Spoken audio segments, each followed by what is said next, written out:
نحمده ونصلي على رسوله الكريم أما بعد فأعوذ بالله من الشيطان الرجيم بسم الله الرحمن الرحيم قل لا أجد فيما أوحي إلي محرما على طاعم يطعمه إلا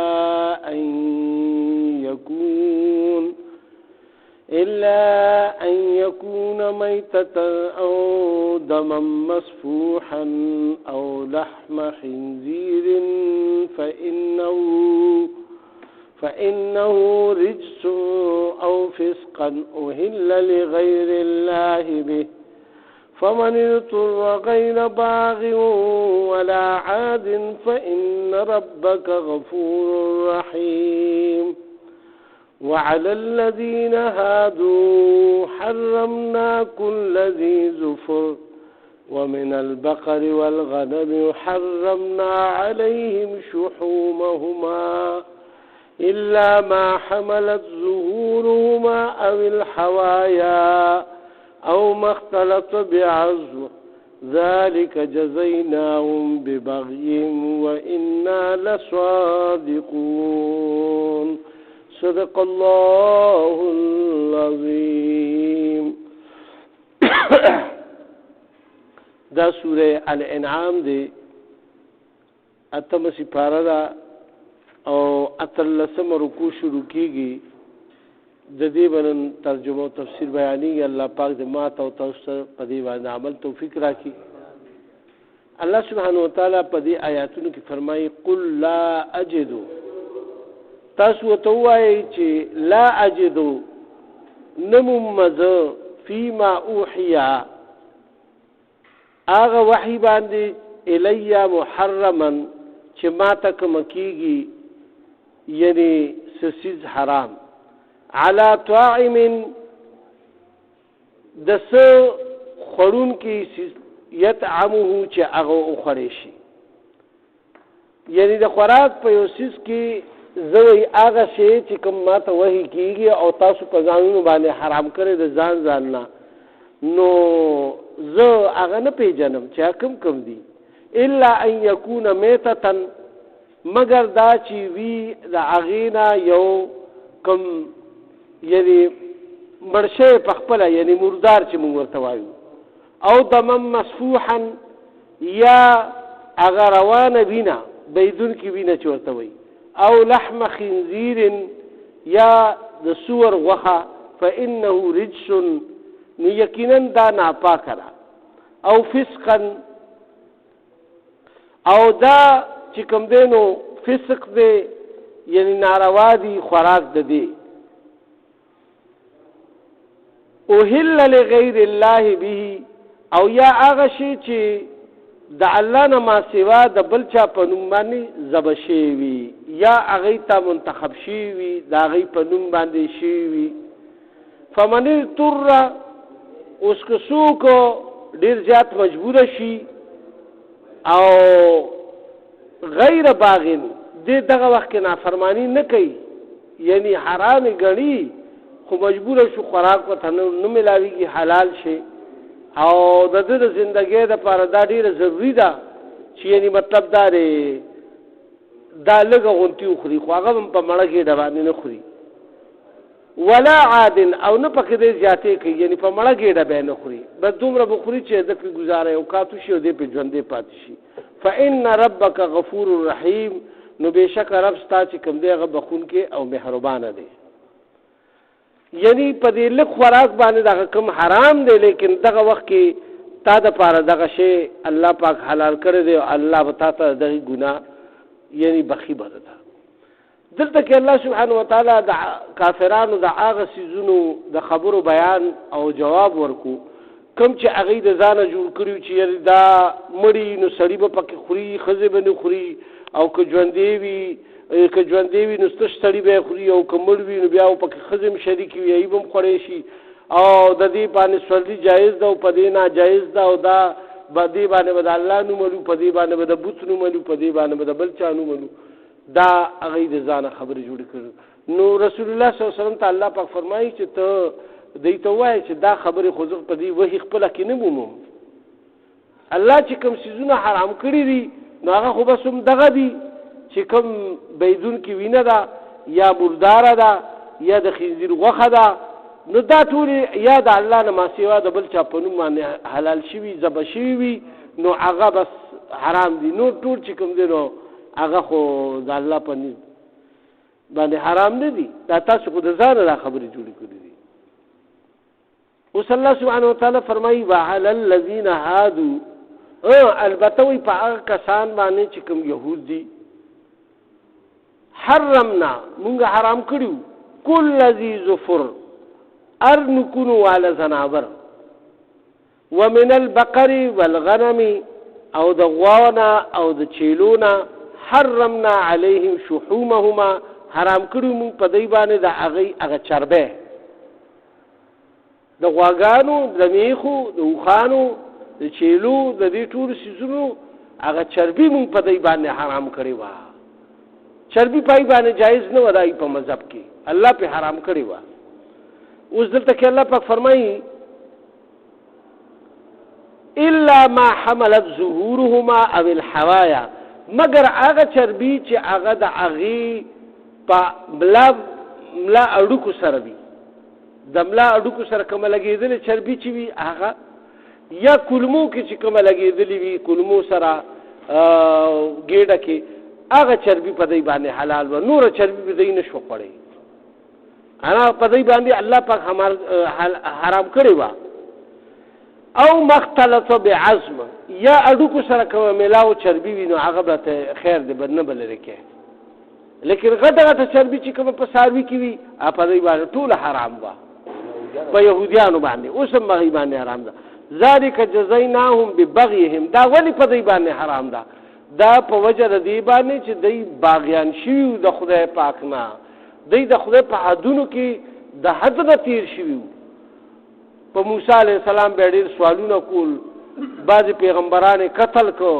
یعنی یحیی علیه السلام، زکریا علیه السلام هغوی پسې ولګېدو قتل یې کو، او عیسی علیه السلام یې په سولی باندې خېجولو هلته خدای اسمانونو ته بوتلو. نو دا په دوی باندې الله پاک د دوی د ظلمونو د سزا په طور باندې چې کوم دی په دوی باندې دا د دې یعنی دا هغه حرامو. وإنا لصادقون، او الله پاک فرمایي چې مونږه صحیح صحیح خبرې تاسو ته اوس کوو. اے د دنیا خلکو مونږ تاسو ته صحیح صحیح خبر بیانو، په دې کې څه شک نشته. فإن كذبوك،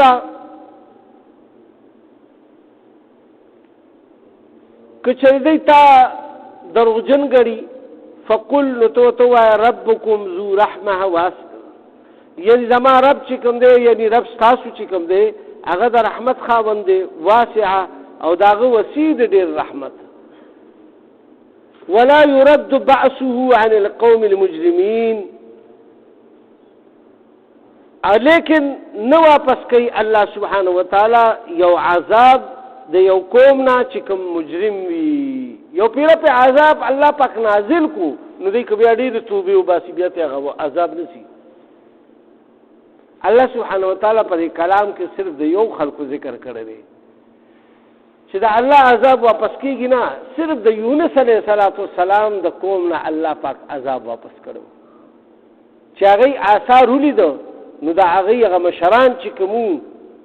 نو هغوی एकदम په ټول کلو کې اعلانونه وکړو او وی چې دا خلک د دې کورونو نه راوباسئ. پیغمبر چې مونږ ته کومه خبره کړې وه نو هغه صحیح کېږي لګیا ده، او څه کسان یې ولېږل چې تاسو وګورئ چې هغه کوم خواته دی پیغمبر علیه السلام. لہذا څه هغه پسې لاړه او بیا چې کله یو لوی ډاګ ته یو ډېر لوی میدان ته دا خلک راوویسته که نه، نو په دغه وخت کې الله سبحانه وتعالی تاغي په زارې شو، په جړا شو، او تر دې پورې چې خپل بچي د میاندو نه جدا کړ، نو بچو هم جړل او میاندو هم جړل، ماشومان د تی ماشومان هم جدا کړ. داسې توبه هغوی وویسته او د ګړو بيزو او د چیلو او د غواګانو نه بچي او د وخانو نه جدا کړ هغه يم بامبا شروع کړ یعنی ټول مخلوق د خدای الله ته پجرا شو نو چې پجرا شو نه الله دا غین عذاب لري کړ هغه له عذاب ته الله لري کو او یونس علیه السلام تعالی الله پاک اجازه نو فرمایله هغه قوم نه داسې لاړو التقي الله سبحانه وتعالى هغه مېتا ورس پارلو او بیا مې په خپل ګډه کې ګرځول او هغه بیا الله غ ته کلمه وکړه لا اله الا انت سبحانك اني كنت من الظالمين هغه بیا دا بس وی او بس دا به وی او هغه چې وی په یو سمندرونو کې ګرځیدل او خبر شو سور وځي مفسرین حضرات چا سابق رضی لیکلي چا سور لیکلي چا سمر لیکلي خو پورا علم الله تعالی الله دغه ذکر نه کړي نو ارسو نو وخت چې نو په مې کې خو سره یو غنټه نشي تیر را دومره ګرمایش لري دا غډیر سخت ګرمایش والا مې دراغه چې کانه مې خو هغه پکې مې دکی خو الله غ ته دا حکم کړو چې دا ستا خوراک نه دی نو بس ګوره دا الله حکم ګوره میانم منی مارانم منی او زناورم منی سیندم منی اسمانونم منی زبکم منی غرونه سمندرونم منی یو انسان نشي دې پکې غفلت کوي نو الله سبحانه وتعالى بیا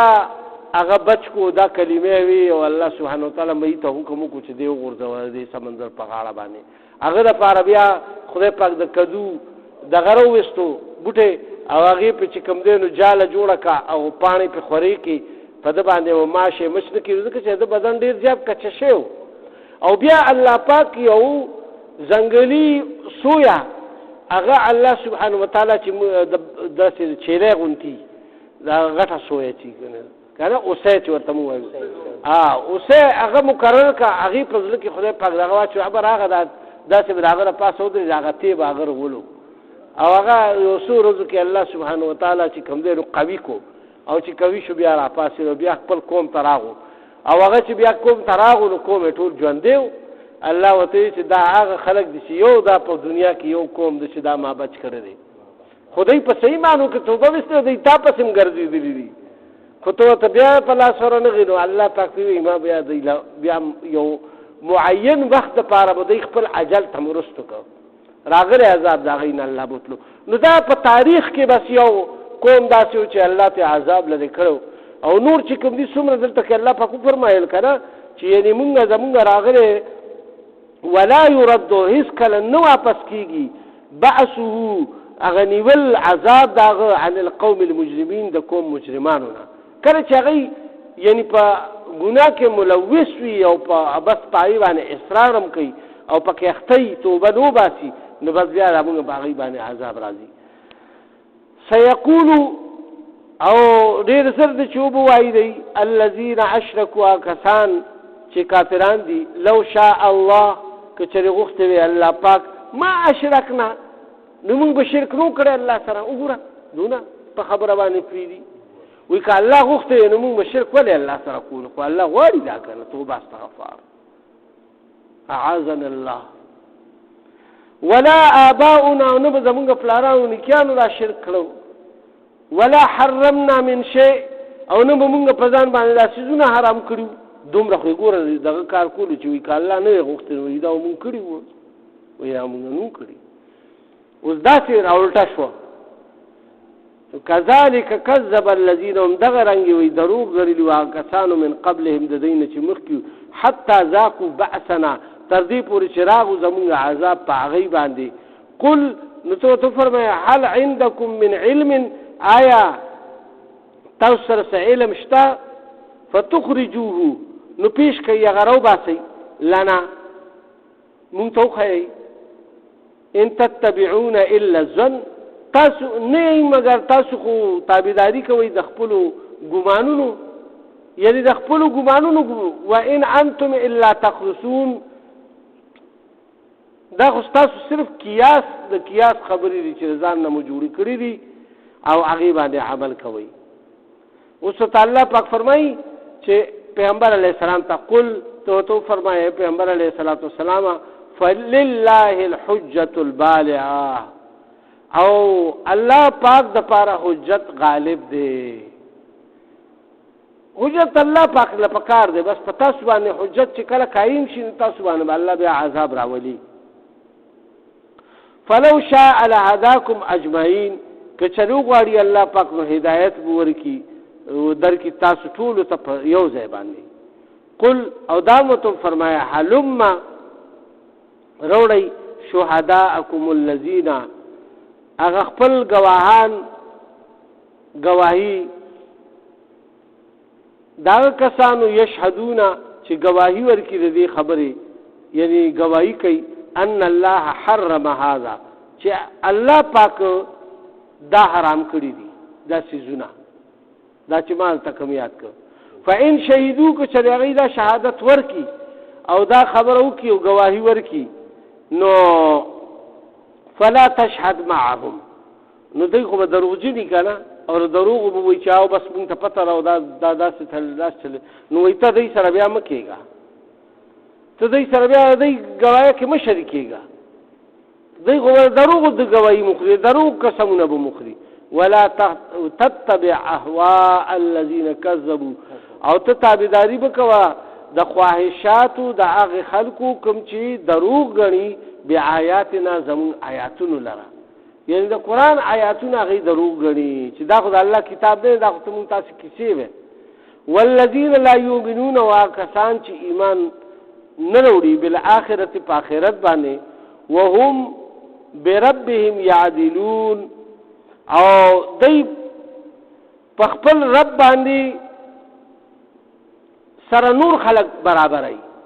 څومره چې بوتان وغیره دي نو هغه الله سره برابرای.